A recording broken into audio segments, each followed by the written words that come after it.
Hey everybody, Robbie with Matterhorn Financial Planning. I am here on a rainy Icelandic day at a waterfall whose name I can't pronounce. I'll have to put it in the notes for you.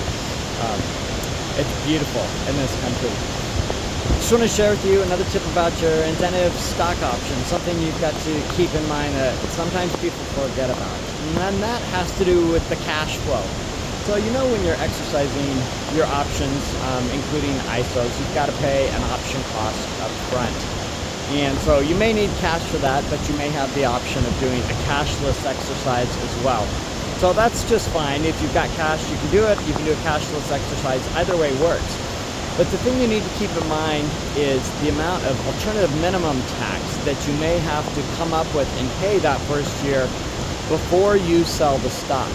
So you're exercising the stock and you're holding the stock, but for alternative minimum tax purposes, you've recognized income. So you're creating tax that you have to pay the IRS that hopefully you'll get back through the AMT credit. But the catch comes that you haven't actually created any cash for yourself, but you still may have significant tax amount. Depending on how much you exercise, you know, this could be tens of thousands, I've seen hundreds of thousands of dollars of AMT tax due.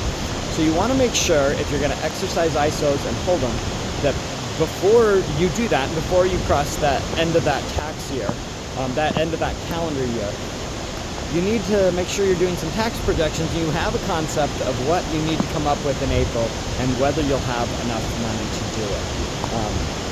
Because otherwise you're putting yourself in a bad position now. Maybe you have to borrow money to pay your taxes, go on a payment plan from the IRS, something like that, which is not ideal. So watch your cash flow both for the exercise price, but also particularly get a projection going, figure out how much AMT you may have to pay for the amount that you're going to exercise, and it's best if you do that before you exercise so you know exactly what you're getting into. Thanks.